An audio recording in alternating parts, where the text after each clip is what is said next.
Hello and welcome back to the Bucket Bros. We've got outdoor Bobby. We've got indoor Here I Ronnie. am. Yes, he is. He is there. Ah, how are you doing, sir? Sounds like you are in such a peaceful, tranquil place, just thinking about the games and everything that's gone on. What are your thoughts? How are you feeling? How are you doing? I mean, I'm in a little slice of paradise called Charlotte, North Carolina. Well, spring in Charlotte, North Carolina. When it's starting to get warm, when it's starting to get green, before all the bugs show up, it's a really good time to be here. Highly recommend. So yeah, I'm just sitting outside on the back porch. Hope you guys don't mind some of the birds chirping. Um, No, not at all. So yeah, about last night, we were just kind of talking. Uh, you sadly fell asleep during the games. I turned them off in the middle of them because I just am an old man and can't stay up.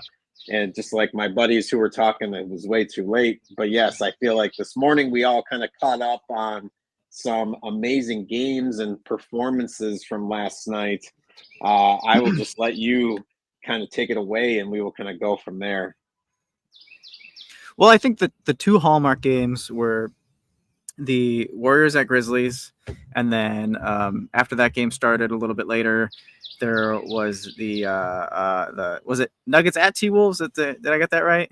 They were in No, in Minnesota. Denver. They were in They were Denver. in Denver. Oh wow. So yeah, so Minnesota at Denver. They were both great games, nail biters. Definitely with playoff feel and a lot of play in and playoff ranking implications going into the end of the season Hmm. here. There is going to be quite the crunch, particularly out west. I mean, there's a handful of games out east that will be fun to watch for those last 5, 6 maybe play in spots moving forward. But the big ones As are far as really going to seeding, be are yeah all yeah yeah 10 yeah teams are in. Like the Bulls have clinched, so those 10 are the 10 that are there. It's just a matter of where they're going to fall in place, correct? Yeah, right. I mean, even though it's crazy because the Nuggets, for example, as we sit here this afternoon, the Nuggets are 3 games ahead of Minnesota, who's at 7th now, after last night. Hmm. Denver's still hanging out in the 3 spot. I mean, my suspicion is that teams like the Rockets in particular, I think are just too far ahead. But the Nuggets and perhaps even the Lakers are not going to fall into that play-in spot. But it's possible. It is possible for the number 3 and 4 seeds right now to become play-in teams before we reach the end of the season. And some of the big games coming up to keep an eye on. I mean, it's going to be a lot of the players that you would expect, but even just in these next couple days. Tomorrow we got the Lakers against the Warriors, and then again the following night. What a terrible back to back for the Warriors! But they got the Warriors against the Nuggets, and then I think some of the games moving forward. I mean, there are going to be some good ones just because it's like any team, and there's a lot on this list, especially the Lakers who have to play OKC twice. I mean, those could be 2 losses right there and could really make a difference. So, not necessarily the outcome of that game will determine, OKC seeding, but could really have an impact on the Lakers. But after that, there are a few other good ones. I mean, on the 6th, these poor Warriors then have to face the Houston Rockets, and then after that, on the 10th, April 10th, we got the Grizzlies versus the T Wolves. And then the Nuggets the following night are also facing the Grizzlies. Man, these are going to be some awesome games. It's basically like the playoffs before the playoffs, and which is Yeah. kind of what we had last night. Obviously, we'll be getting into that a little bit. But those were some of the ones that stand out to me. I mean, the Warriors against the Clippers on April 13th. I mean, that could be the decision between 6 and 7. We'll see how this all plays out. But I suppose getting into last night, we could talk about the games a little bit if you like. Yeah, no, I was going Any, to agree with you and kind of leads into the games last night as far as kind of in my head, I'm thinking like the last like 3 or 4 nights have felt like a playoff feel to a lot of the bigger games that have been going on. And at least for me as a Timberwolf fan, it started with that last game against the Pistons with that fight and with Nas Reed, Dante DiVincenzo, even the coaches and JB Bickerstaff getting ejected. At least for me, is seeing kind of that happen with those guys. To me, it's like, all right, the playoffs have started. At least for the Timberwolves, they have this mentality that I feel like is going to lead them on this kind of surge, and seeing that last night against the Nuggets. But we can start with the early game of the Warriors and the Grizzlies. So to me, it's this playoff intensity, like you said, this next few days and at least week or two up into the playoffs, it already has that feel like these teams are getting in there, trying to get this tuned up and ready to go. Well, you mentioned, Naz Reid and DiVincenzo were both out last night, so you didn't get quite the full picture with the T-Wolves. And Jamal Murray. Jamal Murray was out of that game as well. But sorry, you wanted to jump into the other game first. So yes, yeah, yes. I mean, chronologically. I mean, that was a fun offensive game to watch for the hallmark guards on each team. Obviously, Steph had another 50-point game. He had 12 3-pointers in that game. If I'm not mistaken, it was off the top of my head, it was either 12 for 20 or 12 for 21. He hit double-digit threes with, I think, like 5 minutes left to go in the third quarter. So it was looking a little bit like a game that he could really be chasing the record. And I think his 3-point percentage became slightly less efficient as the game went on because he really was gunning for it. But there's actually been a couple of games like that recently. I'm stalling here because I want to get pulled up. He had another game not too long ago where he also hit double digit, like in the third quarter, and it was looking like, oh, maybe he could get Clay's 14, and then just came up just. It was another 12.3 or 12 3-pointer game against Orlando. Also, the last time he scored 50 points. But yeah, what a display from Steph last night. 52 points on 31 shots, 12 of 20, as I mentioned, from three, made all his 3-pointers. The 10 rebounds, 8 assists, and 5 steals ain't too shabby either. We'll see how the matchups end up laying out. But I would like Golden State against this Grizzlies. We've certainly talked about the Grizzlies, like Shea, Shea. Ja just really hasn't quite been the Ja of the past. It's slightly less efficient, although not last night. Last night he really was eating up some of the Grizzlies announcers made it, and yes, Steph was being Steph, but listening to the Grizzlies announcers, it seemed as if Ja had like a 60-point game and Steph had a 12-point game. So they were definitely like, oh, Ja, like he's been spectacular tonight. It was just kind of funny to see and granted, yes, he had a great game, but the fact that it was under what Steph was doing was still well. They were no, it was a fun. Like they've been waiting for it. They've been waiting for it. They want to see him have a big game and a big moment like this. And they've been a little harder to come by this year. He hasn't had that sort of like freak like outings that we feel that he's had in previous years. Mm-hmm. I know there's been a lot of circumstances leading up to this that would perhaps account for him having an inconsistent year. Maybe it's just that he hasn't really developed a few parts of his game over the past couple of years that really he should have. And so, as each passing year goes, if your game doesn't change, if your game doesn't evolve, defenses are going to eventually have somewhat of an answer for you, if not even be able to completely figure you out. But, I fear that maybe Ja is starting to fall into that category.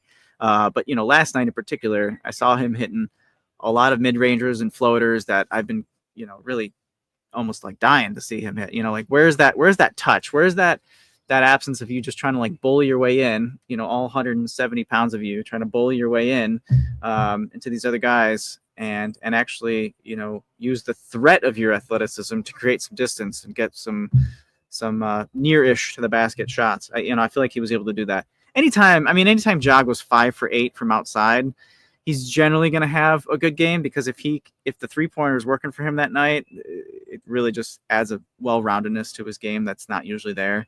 Jaren Jackson Jr., he's having a great season. Not a very efficient scoring night last night. He had 22 points on 20 field goal attempts. I mean, that said, I just still like watching this guy. I still like the way he has really been able to work in the post and get downhill.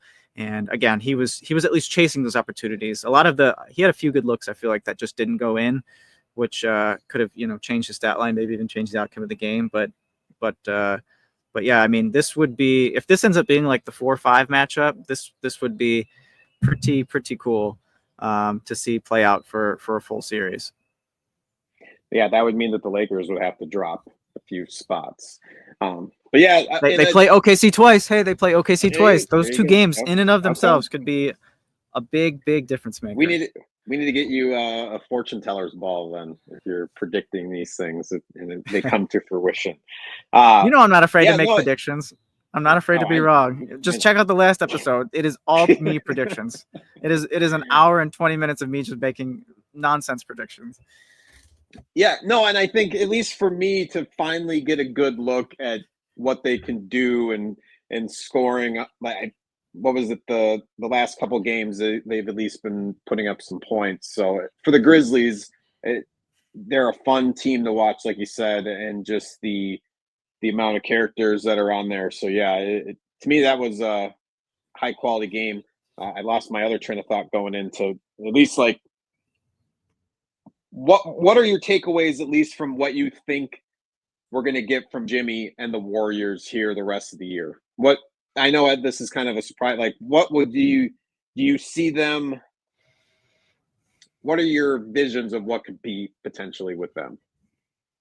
So for this year in particular, yeah, just this season, kind of what are you seeing that gives you hope, or that you could see being a worry? So, sort of, I would have to really be butting off of what I was talking about last episode, where I mean, I do have more questions or doubts than I do, feelings of optimism. I feel like that's a bold thing to say almost in with their recent success, especially post Jimmy trade. But as I mentioned last time, they were beating up a lot of weaker teams or good teams that didn't necessarily have their best player or one of their best players playing that night. The offense just, I mean, it's just so shaky when Steph's not out there. Now, that said, when I was watching the third quarter, rewatching anyway, the Jimmy led bench offense wasn't as much actually running through Jimmy to start the sets, and I think it looked a lot better. I don't know that they were able to necessarily generate great shots, but they were moving the ball a little bit better and in a way that looked a little bit more like high IQ basketball. He had some, him playing off the ball actually ended up looking great. It was like those maybe like Pajensky led lineups, the non-Draymond, non-Steph lineups. Although the Jimmy Draymond, lineups, you kind of have to worry about those too. But again, at least in that scenario, Jimmy can play a little bit off ball, get more into cutting, which I know he really wants to do. Yeah, I mean, I hate to keep being so hard.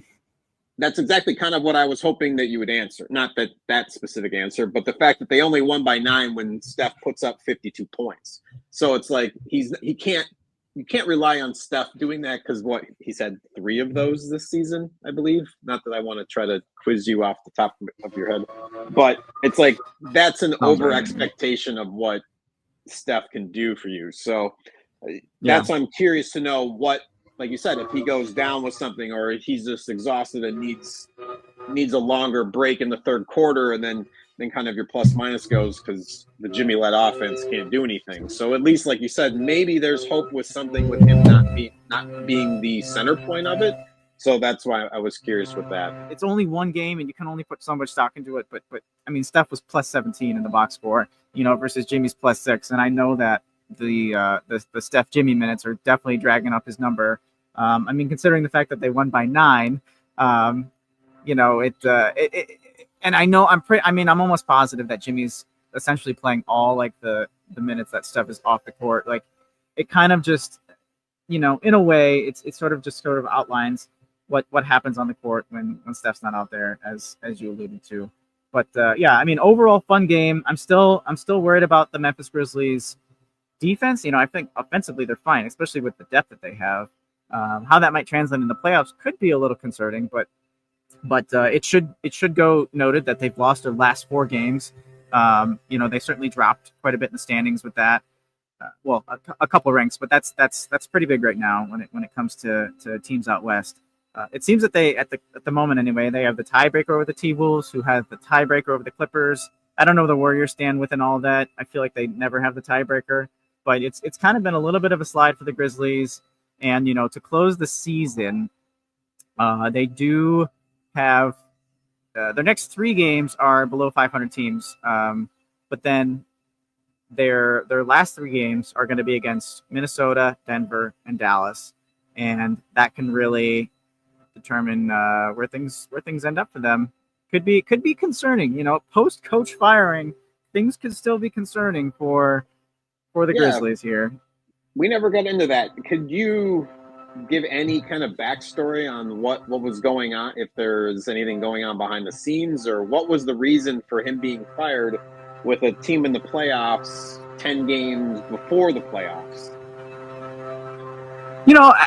I'm not going to pretend I'm an expert on Grizzlies culture here. I think any Memphis insider. I mean, I'm close enough. You think I should be, but